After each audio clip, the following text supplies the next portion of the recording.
শীত এলেই পাটালি গুড় তৈরির উৎসবে মেতে ওঠে পাবনা নাটোরের সীমান্তবর্তী ঈশ্বরদী ও লালপুরের গ্রামগুলোর উদ্যোক্তারা। ভোর থেকেই বাড়িতে বাড়িতে চলে পাটালি গুড় তৈরির খেজুরের রস জাল দেওয়ার কাজ। পাবনার ঈশ্বরদীর পাটালি গুড়ের জন্য প্রসিদ্ধ মাছদিয়ার গ্রাম। রাস্তার পাশে বাড়ির আঙিনা সহ সবখানেই চোখে পড়বে খেজুরের গাছ। এসব গাছ থেকে প্রতিদিন ভোরে রস সংগ্রহ করে বানানো হয় খেজুরের গুড়।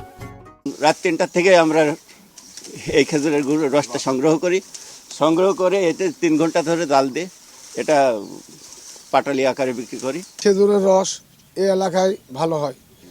গুড় বানাতে থাকতো এর আগে চিনি দিতে হইতে পড়বে, এখন আমরা কইছি চিনি দিলে গাছ লাগাতে দেবো না। এখানে রস ভালো রসে তৈরি হয় এবং গুড়ও ভালো গুড়, 1 নম্বর গুড় পাওয়া যায়। একই চিত্র এ দুই উপজেলার পার্শ্ববর্তী প্রায় 10 গ্রামে।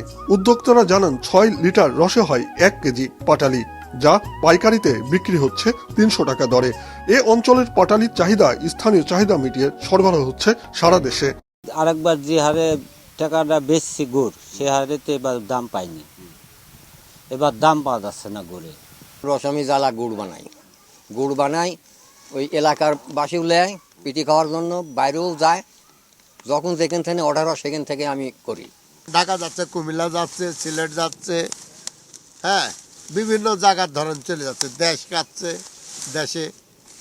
দেশ বিদেশ সব জায়গাতেই যাচ্ছে। লাভ ভালো হয় বলে এসব গ্রামে বংশ পরম্পরায় চলছে এ ব্যবসা। আমরা সবাই মিলে কাজটা করে হয়তো নিজেদেরও কিছু আর্থিক সহযোগিতা আসছে, আবার গ্রামেরও ঐতিহ্যটা ধরে রাখা হচ্ছে। আমরা নিজেরা উদ্যোক্তা হিসাবে কিছু কাজ করছি। পানি ছিল, পুকুর ছিল, ওই কারণে রসটা বেশি হইতো। এখন ধরেন যে খাল বিল নাই, শুকনা মাটির রসটা একটু কম হয়। আমাদের এই ব্যবসাটা আপনার 20 থেকে 25 বছরে।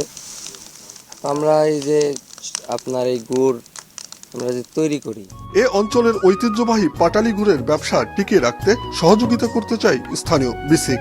এই শিল্পের সাথে যারা জড়িত উদ্যোক্তা রয়েছে তাদেরকে এই বিজনেসে টিকিয়ে রাখার জন্য, এই শিল্পের সাথে জড়িত জনবলকে আরও দীর্ঘদিন তাদের কর্মের সাথে জড়িত রাখার জন্য তাদের পণ্য বিপণনে এবং যদি তাদের কোনো আর্থিক সহযোগিতার প্রয়োজন হয় সেক্ষেত্রে বিসিক তাদেরকে সর্বদাই সহযোগিতা করবে। তবে প্রতি বছর উদ্বেগজনকভাবে খেজুরের গাছ কমে যাওয়ায় হুমকিতে পড়েছে এ অঞ্চলের পাটালি গুড়ের ব্যবসা। উৎপল মির্জা, মাছরাঙা সংবাদ, পাবনা।